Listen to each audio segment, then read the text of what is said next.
নবম শ্রেণীর ছাত্রছাত্রীগণ, আজকের ক্লাসের জন্য তোমাদেরকে স্বাগত। আজ আমি তোমাদের সামনে তুলে ধরব তোমাদের ব্যাকরণের অন্তর্গত ধ্বনি ও ধ্বনি পরিবর্তন। ধ্বনি ও ধ্বনি পরিবর্তন এই অধ্যায়ের আজ প্রথম পাঠ। ধ্বনি ও ধ্বনি পরিবর্তন এই অধ্যায়ের আজ প্রথম পাঠ। ছাত্রবন্ধুরা, তোমরা ছোটবেলা থেকেই শুনতে পাচ্ছ ধ্বনি এই বিষয়টি। ধ্বনি মানে আওয়াজ বা শব্দ, কিন্তু ব্যাকরণে ধ্বনি এই কথাটির অর্থ শুধু আওয়াজ বা শব্দ নয়। যে কোনো শব্দ করলাম, এই যে দুটো হাতে শব্দ করলাম, হাততালি বলি, বা টেবিলে শব্দ করলাম, এগুলো তো শব্দ, এগুলো তো ধ্বনি, কিন্তু এগুলো ব্যাকরণের ক্ষেত্রে এদেরকে আমরা ধ্বনি বলবো না। ধ্বনি কোনগুলোকে বলবো? মুখনিসৃত যে আওয়াজ, শুধু তাই নয়, বাগযন্ত্রের স্বল্পতম প্রয়াসে শব্দের যে ক্ষুদ্রতম অংশের উচ্চারণ হয়, বাগযন্ত্রের সাহায্যে উচ্চারিত ভাষার ক্ষুদ্রতম অর্থপূর্ণ একক হলো ধ্বনি। তোমরা এইটা কিন্তু লিখে নেবে। বাগযন্ত্রের সাহায্যে উচ্চারিত ভাষার ক্ষুদ্রতম অর্থপূর্ণ একক হলো ধ্বনি। যেমন অ একটি ধ্বনি, আ একটি ধ্বনি, ক একটি ধ্বনি, খ একটি ধ্বনি। অর্থাৎ বাগযন্ত্র থেকে সেটাকে সৃষ্টি হতে হবে। তাহলে তোমাদের জানতে হবে যে বাগযন্ত্র কোনগুলো। আমরা কথা বলতে সাহায্য করে, আমাদের কথা বলতে সাহায্য করে যে অঙ্গগুলি, সেগুলি হচ্ছে বাগযন্ত্র। যেমন ধরো কণ্ঠ, তালু, দন্ত, মূর্ধা, ওষ্ঠ, এগুলো কিন্তু সব বাগযন্ত্র। তাহলে ধ্বনি কি হলো? বাগযন্ত্রের সাহায্যে উচ্চারিত ভাষার ক্ষুদ্রতম অর্থপূর্ণ একক হলো ধ্বনি। আর এই ধ্বনিগুলির মিলিত রূপ হয়ে যায় শব্দ।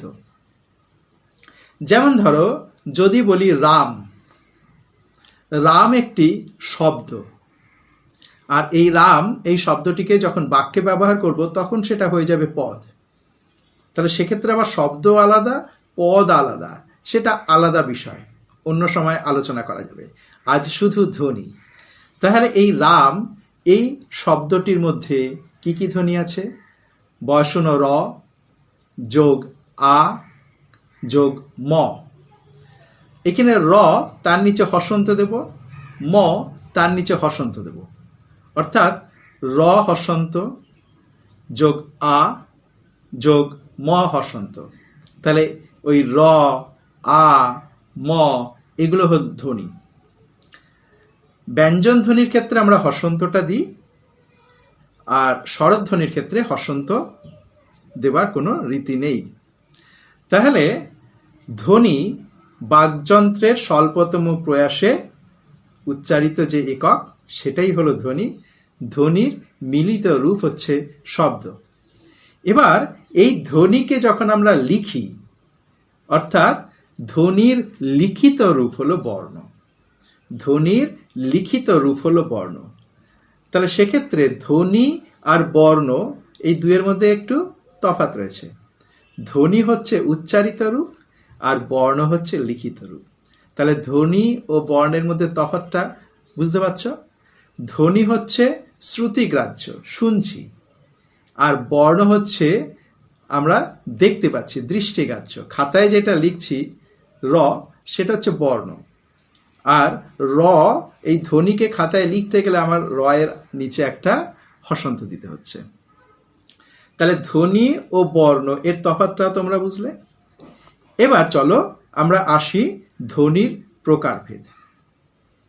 ধ্বনির প্রকারভেদ বললে প্রথমেই আসতে হয় দুই প্রকার, অর্থাৎ স্বরধ্বনি এবং ব্যঞ্জন ধ্বনি।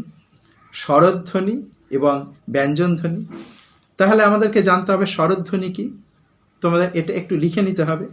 যে ধ্বনি অন্য ধ্বনির সাহায্য ছাড়াই সম্পূর্ণ ও স্পষ্ট রূপে উচ্চারিত হতে পারে এবং যাকে আশ্রয় করে অন্য ধ্বনি সৃষ্টি হতে পারে, তাকে বলে স্বরধ্বনি। আবার বলি, যে ধ্বনি অন্য কোনো ধ্বনির সাহায্য ছাড়াই সম্পূর্ণ ও স্পষ্ট রূপে উচ্চারিত হয় এবং যাকে আশ্রয় করে অন্য ধ্বনি সৃষ্টি হতে পারে তাকেই বলা হয় স্বরধ্বনি, যাকে ইংরেজিতে বলে ভাওয়েল সাউন্ড। ভাওয়েল সাউন্ড যেমন ধরো অ, আ, এ, ও, এগুলো হচ্ছে সব স্বরধ্বনি। স্বরধ্বনি এবং স্বরবর্ণ, আমরা আগেই বলেছি ধ্বনির লিখিত রূপ হচ্ছে বর্ণ। তাহলে স্বরধ্বনি কি জানতে পারলে? এবার তাহলে ব্যঞ্জন ধ্বনিটা কি? যে ধ্বনি স্বরধ্বনির সাহায্য ছাড়া স্পষ্টভাবে উচ্চারিত হতে পারে না, যে ধ্বনি স্বরধ্বনির সাহায্য ছাড়া স্পষ্টভাবে উচ্চারিত হতে পারে না এবং অন্য ধ্বনিকে আশ্রয় করে, অর্থাৎ স্বরধ্বনিকে আশ্রয় করে উচ্চারিত হয়, তাকে বলা হয় ব্যঞ্জন ধ্বনি, যাকে কনসোনেন্ট সাউন্ড বলা হয়। তাহলে ব্যঞ্জন ধ্বনি কি? যে ধ্বনি স্বরধ্বনির সাহায্য নিয়ে উচ্চারিত হয় তাকে বলা হয় ব্যঞ্জন ধ্বনি। যে ধ্বনি স্বরধ্বনির সাহায্য নিয়ে উচ্চারিত হয় তাকে বলা হয় ব্যঞ্জন ধ্বনি। যেমন ধরো যদি বলি ক, উচ্চারণের ক্ষেত্রে ক যোগ অ, এই অটা আসছে। যদি বলি চ, চ যোগ অ, অটা আসছে।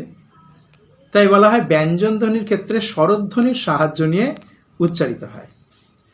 স্বরধ্বনি তার একটা বৈশিষ্ট্য কি? উচ্চারণের সময় মুখবিবরে শ্বাসবায়ু কোনোভাবে বাধা পায় না। স্বরধ্বনি উচ্চারণের সময় মুখবিবরের কোথাও শ্বাসবায়ু বাধা পায় না, কিন্তু ব্যঞ্জন ধ্বনি উচ্চারণের সময় মুখবিবরের বিভিন্ন অংশে কোনো না কোনো অংশে শ্বাসবায়ুটা আটকে যায়, বাধা পায়। এটা কিন্তু স্বরধ্বনি এবং ব্যঞ্জন ধ্বনির একটি পার্থক্যও বটে, বৈশিষ্ট্য এবং পার্থক্য। তাহলে ধ্বনির শ্রেণীবিভাগ, অর্থাৎ ধ্বনি মূলত দুই প্রকার, স্বরধ্বনি এবং ব্যঞ্জন ধ্বনি। স্বরধ্বনি উচ্চারণের সময় বাধা পায় না, ব্যঞ্জন ধ্বনি উচ্চারণের সময় শ্বাসবায়ু মুখবিবরের কোথাও না কোথাও বাধা পায়। এবার চলো এই স্বরধ্বনি নিয়ে আমরা আলোচনা করি। স্বরধ্বনির ক্ষেত্রে আবার আমরা কয়েকটি ভাগ দেখতে পাচ্ছি: মৌলিক স্বরধ্বনি, যৌগিক স্বরধ্বনি।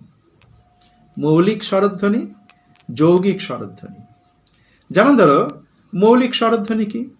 যে সকল স্বরধ্বনি অবিভাজ্য, অর্থাৎ সেই স্বরধ্বনিগুলোকে আর ভাঙা যায় না, যে সকল স্বরধ্বনি অবিভাজ্য তাদেরকে বলা হয় মৌলিক স্বরধ্বনি। এক্ষেত্রে আমাদের 7টি মৌলিক স্বরধ্বনি আছে। 7টি মৌলিক স্বরধ্বনি আছে। যেমন ধরো অ, আ, হস্যই, হস্যু, এ, এ, ও। আবার বলি অ, আ, হস্যই, হস্যু, এ, এ, ও। 7টি কিন্তু মৌলিক স্বরধ্বনি। আর যৌগিক স্বরধ্বনি কি? মৌলিক স্বরধ্বনির যুক্ত হয়ে, দুটি মৌলিক স্বরধ্বনি যুক্ত হয়ে যে স্বরধ্বনি সৃষ্টি করছে তাকে বলা হয় যৌগিক স্বরধ্বনি। দুটি মৌলিক স্বরধ্বনি যুক্ত হয়ে যে স্বরধ্বনি সৃষ্টি করছে তাকে বলা হয় যৌগিক স্বরধ্বনি। এমন দুটি যৌগিক স্বরধ্বনি, যেমন ওই, ও যোগ হস্যই, ওই, ওই, ও যোগ হস্যই, ওই, এটি একটি যৌগিক স্বরধ্বনি। ও, ও যোগ উ, হস্য, ও যোগ হস্য, হয়ে গেল ও। তাহলে ওই এবং ও, এই দুটি হলো যৌগিক স্বরধ্বনি। ভাষাচার্য সুনীতি কুমার চট্টোপাধ্যায় তিনি আবার বলেন যৌগিক স্বরধ্বনি আরো 25টি রয়েছে। আমরা সেগুলোর আলোচনার মধ্যে যাচ্ছি না, তোমাদের সিলেবাসে ততটা ব্যাপকভাবে প্রয়োজন হবে না। তার মতে আরো 25টি যৌগিক স্বরধ্বনি রয়েছে। তাহলে আমরা দেখলাম মৌলিক স্বরধ্বনি 7টি, যৌগিক স্বরধ্বনি 2টি, তাহলে মোট স্বরধ্বনি হলো 9টি। স্বরধ্বনি হলো 9টি, এটা কিন্তু খেয়াল রাখতে হবে। এবার স্বরবর্ণটা কি? স্বরবর্ণ কটি আছে? স্বরবর্ণ কিন্তু 11টি। স্বরবর্ণ 11টি। কিরকম ভাবে? অ, আ, হস্যই, দীর্ঘই, হস্যু, দীর্ঘ, রি, এ, ওই, ও, ঔ। আবার বলি, অ, আ, হস্যই, দীর্ঘই, হস্যু, দীর্ঘ, রি, এ, ওই, ও, ঔ। 11টি কিন্তু স্বরবর্ণ। লি এই উচ্চারণ কিন্তু আমাদের বাংলা স্বরধ্বনিতে নেই, স্বরবর্ণতেও নেই। কারণ লিকার এর উচ্চারণ বর্তমানে আমরা বাংলা স্বরধ্বনি বা স্বরবর্ণতে নেই। তাহলে দেখো, স্বরধ্বনি পেলে 9টি, স্বরবর্ণ পেলে কটি? 11টি। কেন? দীর্ঘই আর দীর্ঘৌ এই যে উচ্চারণ, সেই উচ্চারণ কিন্তু আমাদের বাংলা ভাষায় নেই। বাংলা ভাষায়, বাংলা বর্ণমালায় দীর্ঘই আর দীর্ঘৌ এর উচ্চারণ নেই, অর্থাৎ এর ধ্বনি নেই, কিন্তু বর্ণটা আছে। বর্ণটা আছে, ধ্বনি নেই কিন্তু বর্ণটা আছে। তাহলে এখানেও একটা শর্ট কোশ্চেন তোমরা পেতে পারো, ধ্বনি নেই বর্ণ আছে, উদাহরণ দীর্ঘই, দীর্ঘৌ। আবার উল্টোভাবে বর্ণ নেই ধ্বনি আছে, স্বরধ্বনি, উদাহরণ এ, অজফলা আকার এ, এই এর কিন্তু কোনো বর্ণ নেই, কিন্তু এ উচ্চারণ, এমন, এখন। আমরা লিখি এ খ ন, কিন্তু বলি এখন, অর্থাৎ এ ধ্বনি কিন্তু বাংলা স্বরধ্বনিতে রয়েছে। তাহলে স্বরধ্বনি সম্পর্কে, স্বরধ্বনির প্রকারভেদগুলো আমরা বললাম, স্বরধ্বনি কতগুলো সেগুলো আমরা বললাম। এবার উচ্চারণ কতক্ষণ ধরে হবে, অর্থাৎ দীর্ঘ উচ্চারণ না হর্ষ উচ্চারণ, এর উপরে নির্ভর করেও কিন্তু স্বরধ্বনির বিভিন্নভাবে প্রকারভেদ করা যায়। যেমন ধরো, কোনো স্বরধ্বনি যদি অধিক সময় ধরে উচ্চারণ হয়, তখন তাকে বলে দীর্ঘস্বর। যে স্বরধ্বনি উচ্চারণে অধিক সময় লাগে তাকে দীর্ঘস্বর বলে। যেমন আ, দীর্ঘই, দীর্ঘ, এটা কিন্তু স্বরবর্ণ। আবার ধ্বনির যখন নাকি লিখিত রূপ হচ্ছে তখন সেটা হচ্ছে বর্ণ, স্বরবর্ণ। যখন উচ্চারিত অধিক সময় হচ্ছে, যে স্বরবর্ণের উচ্চারণ অধিক সময় ধরে হয় তাকে বলা হয় দীর্ঘস্বর। যেমন আ, দীর্ঘই, দীর্ঘ, এ, ওই, ও, ঔ, এই 7টি হচ্ছে দীর্ঘস্বর। আ, দীর্ঘই, দীর্ঘ, এ, ওই, ও, ঔ, এরা হচ্ছে দীর্ঘস্বর। আর যে স্বরবর্ণ কম সময়, যে স্বরধ্বনি কম সময় উচ্চারিত হয় তাদেরকে বলে হ্রস্বস্বর, আর তাদের লিখিত রূপ হচ্ছে হ্রস্বস্বর বর্ণ। যেমন অ, হস্যই, হস্যু, রি, এটা হচ্ছে, এই 4টি হচ্ছে হ্রস্বস্বর। আবার প্লুতস্বর কি? কখনো কখনো কিছু স্বরকে প্রলম্বিতভাবে উচ্চারণ করা হয়, বিশেষত বাচ্চারা কান্নার সময় বা আমরা যদি কাউকে ডাকি সেই ডাকার সময় প্রলম্বিতভাবে উচ্চারিত করা হয়, তখন তাকে বলা হয় প্লুতস্বর।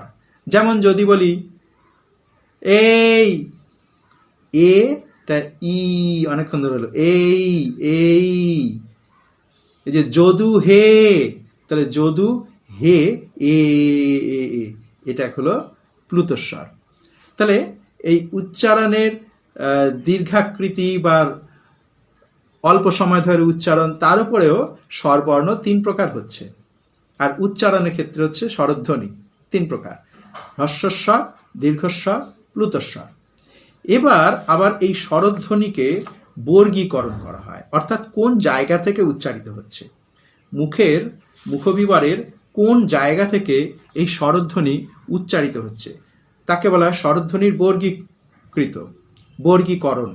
এই বর্গীকরণের উপরে ভিত্তি করে স্বরধ্বনিকে আবার বেশ কয়েকটি ভাগে ভাগ করা হয়। যেমন ধরো, স সম্মুখ স্বরধ্বনি। সম্মুখ স্বরধ্বনি। সম্মুখ স্বরধ্বনি যে স্বরধ্বনি উচ্চারণের সময় জিহ্বা মানে জিভ সামনের দিকে প্রসারিত হয় তাকে বলা হয় সম্মুখ স্বরধ্বনি। যে স্বরধ্বনি উচ্চারণের সময় জিভ সামনের দিকে প্রসারিত হয় তাকে বলা হয় সম্মুখ স্বরধ্বনি। খেয়াল করো, ই, ই, এ, এ যখন উচ্চারণ করছি জিভটা কিন্তু সোজাভাবে থাকছে সামনের দিকে। ই একটু একটু সামনের দিকে, একটু হেলে নিচে। ই, এ, এ এগুলো হচ্ছে সম্মুখ স্বরধ্বনি। পশ্চাৎ স্বরধ্বনি যে স্বরধ্বনি উচ্চারণের সময় জিহ্বা গলার দিকে অর্থাৎ ভিতরের দিকে পিছনের দিকে সরে যায়, গুটিয়ে যায়, তাকে বলে পশ্চাৎ স্বরধ্বনি। খেয়াল করো, অ আগে যখন আমরা ই বলছিলাম জিভটা যে জায়গায় ছিল, অ যখন বললাম জিভটা অনেকটা পিছন দিকে সরে গেছে। ও আগের থেকে পিছন দিকে সরে গেছে। উ পিছন দিকে সরে গেছে। তাই এই অ, ও, উ এগুলো বলে পশ্চাৎ স্বরধ্বনি। আবার কেন্দ্রীয় স্বরধ্বনি, এই কেন্দ্রীয় স্বরধ্বনি অর্থাৎ যে স্বরধ্বনি উচ্চারণের সময় জিহ্বা সামনেও একেবারে এগিয়ে যাবে না, পিছনেও একেবারে গুটিয়ে যাবে না, মাঝামাঝি একটা জায়গায় থাকে, তাকে বলা হয় কেন্দ্রীয় স্বরধ্বনি। যেমন আ, কেন্দ্রীয় স্বরধ্বনি। এরও আবার অনেকগুলো প্রকার আছে, খেয়াল করো। এইবার আমরা কিছু স্বরধ্বনি উচ্চারণের সময় জিভটা ওপর দিকে উঠে আসে, কিছু স্বরধ্বনি উচ্চারণের সময় জিভটা নিচের দিকে নেমে যায়। দেখো, যে স্বরধ্বনি উচ্চারণের সময় জিহ্বা সর্বোচ্চ অর্থাৎ উপর দিকে উঠে যায় তাকে বলা হয় উচ্চ স্বরধ্বনি। ই, ই, উ একটু উপর দিকে উঠে আসছে, যে ওটা হলো উচ্চ স্বরধ্বনি। তাহলে নিম্ন স্বরধ্বনি কি? যে স্বরধ্বনি উচ্চারণের সময় জিহ্বা সর্বনিম্ন একদম নিচের দিকে সরে যায়, নেমে যায়, তাকে নিম্ন স্বরধ্বনি। এ জিভটা যেন নিচের দিকে লেগে যাচ্ছে। এ, আ অনেকটা নিচের দিকে। আ বললাম কেন্দ্রীয় অর্থাৎ মাঝখানে, কিন্তু নিচের দিকে আ। আবার কিছু কিছু স্বরধ্বনি উচ্চ মধ্য স্বরধ্বনি। উচ্চ মধ্য স্বরধ্বনি কি?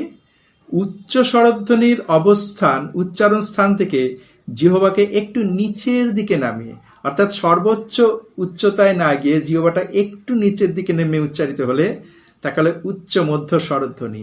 এ, ও ছকটার মধ্যে দেখতে পাবে, এ, ও উচ্চ মধ্য স্বরধ্বনি।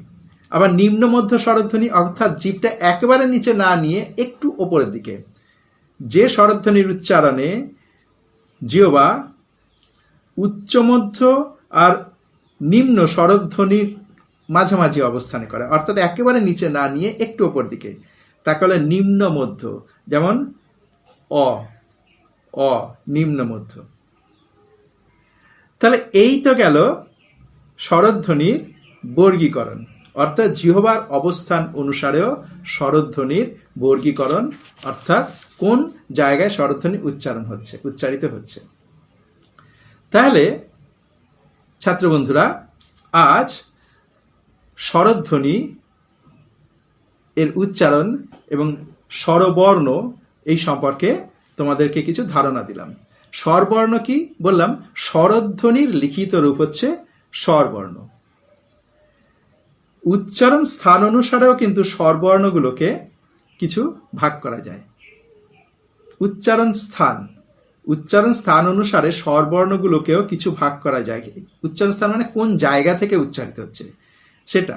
যেমন ধরো অ আর আ, সেটা কণ্ঠ থেকে উচ্চারিত হচ্ছে, তাই অ, আ এরা হলো কণ্ঠবর্ণ। স্বরধ্বনি বা স্বরবর্ণ উচ্চারণ যখন হচ্ছে ধ্বনি, এটা খেয়াল রাখবে, লিখবো যখন তখন বলবো বর্ণ। তাহলে অ, আ কণ্ঠধ্বনি, কণ্ঠ স্বরধ্বনি। হর্ষই দীর্ঘই তালব্য স্বরধ্বনি। আর বর্ণের ক্ষেত্রে বলবো তালব্য বর্ণ, তালু থেকে উচ্চারিত হচ্ছে, তালব্য বর্ণ। উ আর উ দীর্ঘ, হস্য আর দীর্ঘ কিন্তু ধ্বনি নেই, বর্ণ রয়েছে, খেয়াল রাখবে। আ কিন্তু ধ্বনি নেই, বর্ণ রয়েছে। এই দীর্ঘই দীর্ঘই বাংলায় ধ্বনি নেই, বর্ণ রয়েছে। দীর্ঘও ধ্বনি নেই, বর্ণ রয়েছে। তাহলে হর্ষৌ আর দীর্ঘৌ এরা ওষ্ঠ, তাই ওষ্ঠ বর্ণ। রি মূর্ধা, মূর্ধন্য বর্ণ। এ ওই কণ্ঠ তালু দুটোকে সম্মিলিতভাবে উচ্চারিত হয়, কণ্ঠ তালব্য বর্ণ। আর ও ঔ কণ্ঠ এবং ওষ্ঠ কণ্ঠস্থ বর্ণ। আর সানুনাসিক স্বরধ্বনি, সানুনাসিক স্বরধ্বনি, যদি স্বরধ্বনির উচ্চারণের সময় শ্বাসবায়ু নাক দিয়েও নির্গত হয়, যখন স্বরধ্বনি উচ্চারণের সময় শ্বাসবায়ু নাক দিয়েও নির্গত হয়, নিঃসৃত হয়, তখন সেই স্বরধ্বনিকে বলা হয় সানুনাসিক স্বরধ্বনি। যেমন ধরো আমি আ না বলে আ বললাম, আ বললাম, একটু উচ্চারণে নাকি নাকি ভাব। অ বললাম, সোপে দেওয়া, সে সময় সোপে দেওয়া, অয়ে ওখানে কিন্তু চন্দ্রবিন্দু চলে আসছে। তাহলে সেক্ষেত্রে হচ্ছে সানুনাসিক স্বরধ্বনি। তাহলে ছাত্র বন্ধুরা, আজ ধ্বনি ও ধ্বনি পরিবর্তন এই অধ্যায়ের আলোচনার প্রথম পাঠে আমরা বর্ণ, ধ্বনি ও ধ্বনি কাকে বলে, ধ্বনি ও বর্ণের তফাৎ কি, স্বরধ্বনি সম্পর্কে বিস্তারিতভাবে আলোচনা করলাম। তাহলে আজ ধ্বনি ও ধ্বনি পরিবর্তন এই পর্বের আলোচনার প্রথম পাঠ এখানেই শেষ হলো।